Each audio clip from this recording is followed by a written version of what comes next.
Tuhan menyertai saudara-saudara. Menyertai saudara juga. Mari berdoa.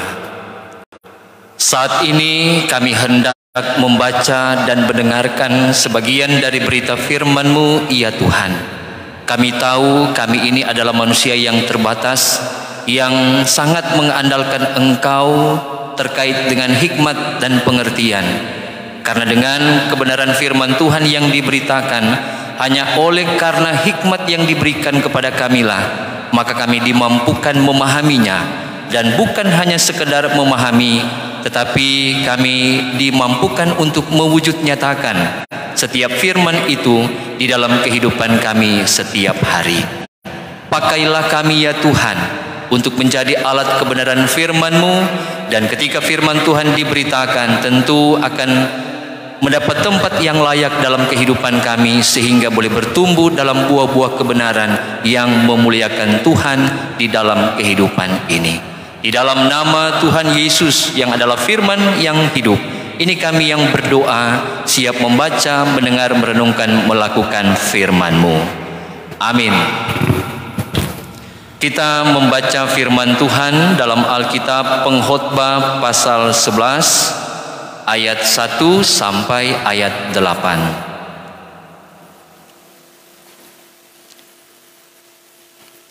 Pengkhotbah pasal 11 ayat 1 sampai ayat 8. Firman Tuhan di bawah judul oleh Lembaga Alkitab Indonesia, Pedoman-pedoman Hikmat. Lemparkanlah rotimu ke air, maka engkau akan mendapatnya kembali lama setelah itu. Berikanlah bahagian kepada 7, bahkan kepada 8 orang, karena engkau tidak tahu malapetaka apa yang akan terjadi di atas bumi. Bila awan-awan sarat mengandung hujan, maka hujan itu dicurahkannya ke atas bumi. Dan bila pohon tumbang ke selatan atau ke utara, di tempat pohon itu jatuh, di situ ia tinggal terletak. Siapa senantiasa memperhatikan angin tidak akan menabur, dan siapa senantiasa melihat awan tidak akan menuai. Sebagaimana engkau tidak mengetahui jalan angin dan tulang-tulang dalam rahim seorang perempuan yang mengandung, demikian juga engkau tidak mengetahui pekerjaan Allah yang melakukan segala sesuatu. Taburkanlah benihmu pagi-pagi hari, dan janganlah memberi istirahat kepada tanganmu pada petang hari, karena engkau tidak mengetahui apakah ini atau itu yang akan berhasil, atau kedua-duanya sama baik. Terang itu menyenangkan, dan melihat matahari itu baik bagi mata. Oleh sebab itu, jikalau orang panjang umurnya, biarlah ia bersukacita di dalamnya, tetapi hendaklah ia ingat akan hari-hari yang gelap, karena banyak jumlahnya. Segala sesuatu yang datang adalah kesia-siaan. Tuhan memberkati pembacaan firman-Nya yang suci dan kudus ini. Amin.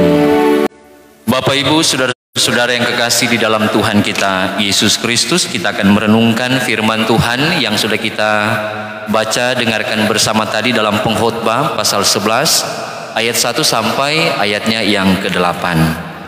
Saudara-saudara yang kekasih dalam Tuhan kita Yesus Kristus, kitab Pengkhotbah adalah kitab yang berisi pikiran-pikiran dari seorang Kohelet istilahnya, atau artinya pengkhotbah atau pembicara. Di sini dia mau menyatakan tentang adanya suatu pandangan hidup ketika dia merenungkan secara dalam. Ternyata hidup manusia itu hanya singkat.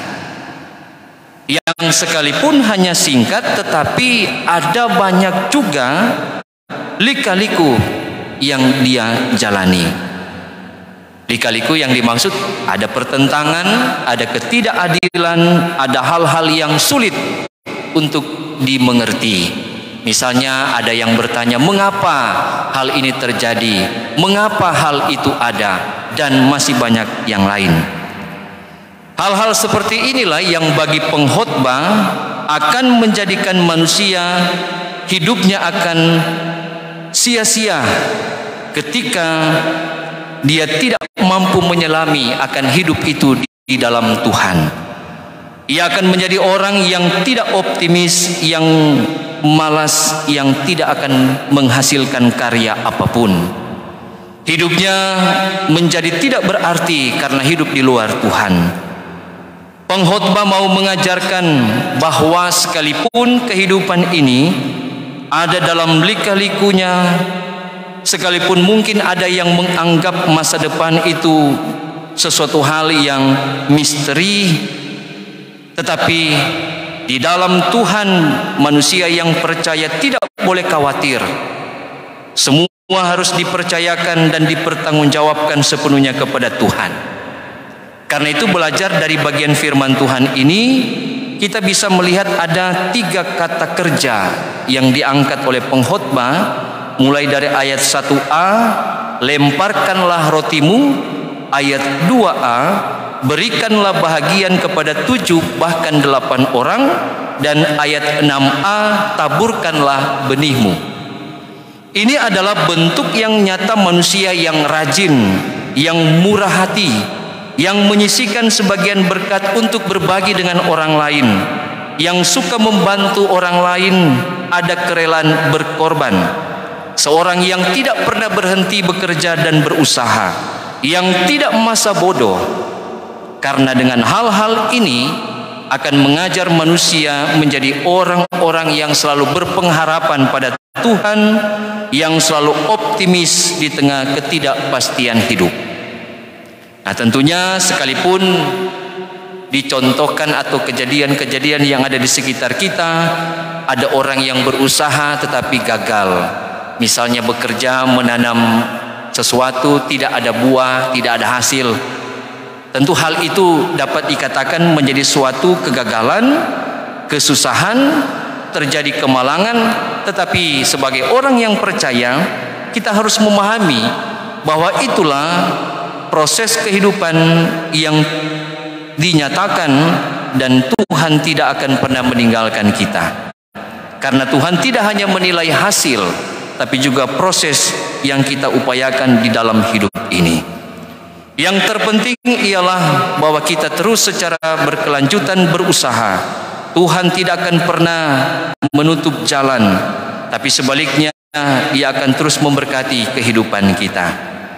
Untuk itu sebagai orang yang percaya, kita juga diingatkan ayat 8. Bila orang panjang umur, bersukacitalah. Jadi kalau refleksinya, bila kita sudah diberkati, jangan lupa kita menjadi berkat bagi yang lain. Bila istilahnya di antara kita ada yang sotabae, jangan orang lupa diri, apalagi lupa Tuhan. Jika kita ada kelebihan berkat, bantulah mereka yang membutuhkan, bantulah gereja, bantulah panitia, bantulah semua orang yang membutuhkan.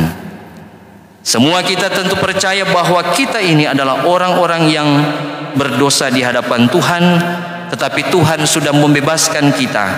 Tuhan yang sudah mengampuni kita. Sekarang apa yang menjadi balasan kita di dalam kehidupan ini?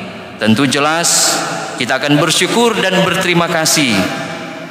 Roma 12 ayat 1, kita diajarkan untuk mempersembahkan tubuh hidup kita ini sebagai persembahan yang hidup, yang kudus, dan yang berkenan kepada Allah. Itu adalah ibadahmu yang sejati. Jadi di sini ada dalam pengertian keterkaitannya dengan tritugas gereja. Rajinlah beribadah, bersekutu atau koinonia.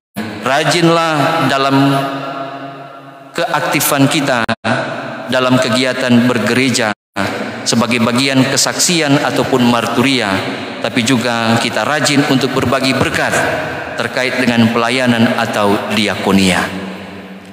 Dari hal-hal ini maka tentu tepatlah juga tema yang diangkat oleh Gereja Masih Injili di Minahasa di sepanjang minggu yang berjalan dalam bacaan ini, yaitu kemurahan hati mendatangkan kesejahteraan bersama.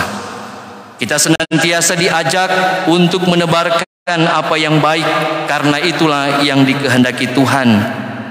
Mari kita senantiasa menjadi berkat, bukan hanya dinikmati secara pribadi, tapi juga dapat dinikmati oleh orang lain, agar supaya hari-hari kehidupan kita yang kita jalani ini tidak akan berakhir dengan sia-sia, tetapi berarti di hadapan Tuhan. Semakin bijaksanalah bagi kita sekalian dalam menjalani akan hari-hari hidup ini. Semakin dibukakanlah tingkap langit berkat untuk setiap kerja tanggung jawab yang kita lakukan. Semakin dilancarkanlah bagi semua anak cucu kita, bagi mereka yang sementara menempuh pendidikan, karena masa depan yang penuh berhasil dan sukses Tuhan pasti karuniakan. Dan mari kita semakin mencintai Tuhan dalam hidup yang setia memelihara iman. Sekalipun ada banyak tantangan pergumulan yang dihadapi, maka tentu Tuhan yang akan menjaga keluar masuk kita, melindungi kita sampai selama-lamanya. Biarlah dalam pedoman-pedoman hikmat yang sudah didengarkan ini, tentu bukan hanya menjadi sukacita di telinga kita, tapi menjadi sukacita di dalam perbuatan-perbuatan kita setiap hari. Tuhan memberkati firman-Nya sekarang dan selama-lamanya. Amin.